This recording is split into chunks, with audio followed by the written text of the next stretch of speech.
What's up guys, Shane Starnes here with Droid Modder X. LG took an incredible risk in releasing the LG G5 last year. It was a totally innovative design. It was the first mainstream device to include modularity, but it never really caught on. LG took a step in the right direction with the release of the LG V20. This year LG is back with another flagship in the LG G6. Is this the people's champ, or is it simply a runner-up? This is my full review of the LG G6. Let's go ahead and get started.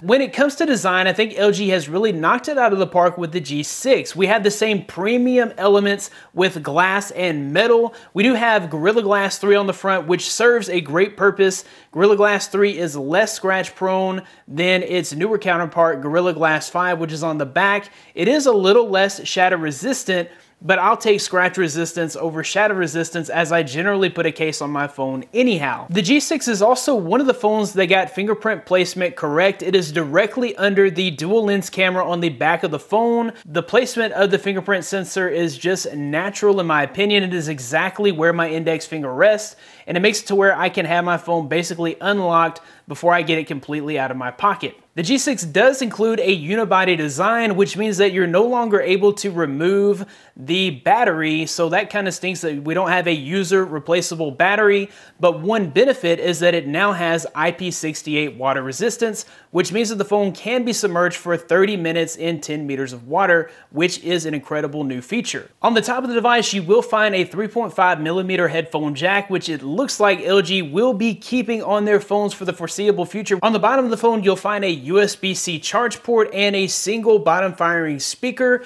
To the right side of the phone, you will find the SIM card and micro SD card slot. And on the left of the device, you will find the volume rocker. Of course, the power button is on the back. It's the same as the fingerprint scanner. The Gorilla Glass on the back of the device is scratch prone, but the way that I protect my G6 from scratches is with a slick wrap. Not only are you going to get scratch protection, it also adds a bit of grip and of course a bit of flair. There are all kinds of designs for any taste, including the Helmetica series, Galactic series, Wooden series, and even the Natural series. There's something there for everyone. I'll be sure to include a link in the description where you can save $5 on your Slick Wraps purchase. Now, one of the best features on the LG G6 has to be that 5.7-inch QHD display. It does have an aspect ratio of 2:1, and it is surrounded by virtually no bezels whatsoever. It just simply looks stunning. Now, with the lack of bezels and that 2:1 aspect ratio, the 5.7-inch display fits in a much smaller sized phone,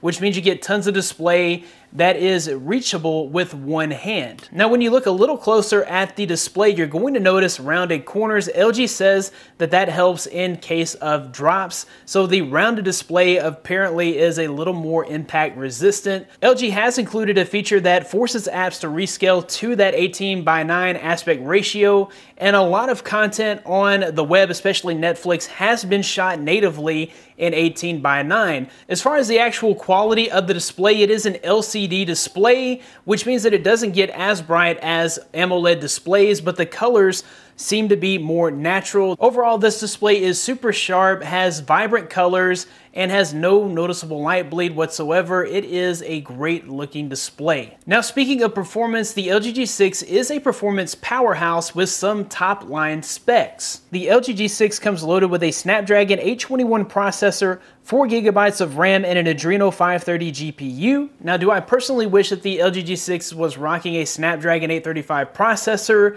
Yes, I do. We know that Samsung bought out all the first edition Snapdragon 835 processors, which means that LG would have needed to wait a couple of months to release the G6. So instead, they decided to go with the 821 processor. And in day-to-day use, I can't really notice much of a difference between the G6 and the Galaxy S8 when it comes to performance. That Adreno 530 GPU is plenty of power to run any Android game on the Play Store, and when playing high-intensity games, I didn't notice any stuttering or lag.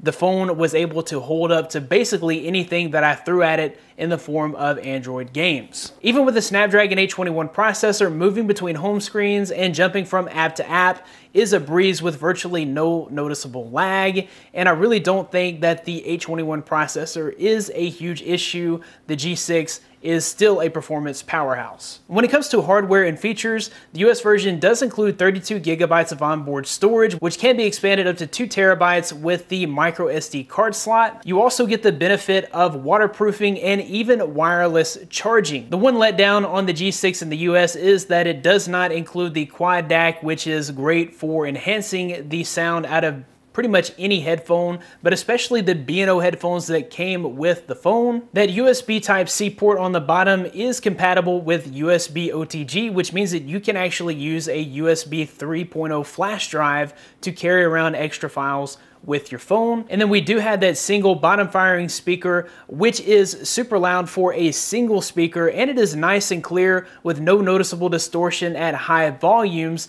The only issue with it is possibly the placement. It's easy to cover up with your hands when you are in landscape mode. I would prefer a speaker on the front of any device, but for what it is, it sounds pretty good. It could be a little bit louder. It doesn't seem to get as loud as a speaker on the LG G5, and that could be because of the waterproofing. The G5 speaker had one of the best speakers of last year. We're not seeing that with the G6. When it comes to the battery life, I have zero complaints with the included 3,300 milliamp non-removable battery. Now, I know it's not the user replaceable battery that we're used to with LG devices, but for my personal use, I was always able to get through my entire day with plenty of battery left over. In fact, I was routinely getting 4.5 to 5 hours of screen on time, and then my battery would last me anywhere from 16 to 20 hours. Where the LG G6 really shines on battery life is in the fact that it just really sips battery while idle. So if the display is off, if the phone's in your pocket, then it is basically not using any battery whatsoever. Any phone that is able to last me all through my entire workday and still have 20 to 30% at the end of the day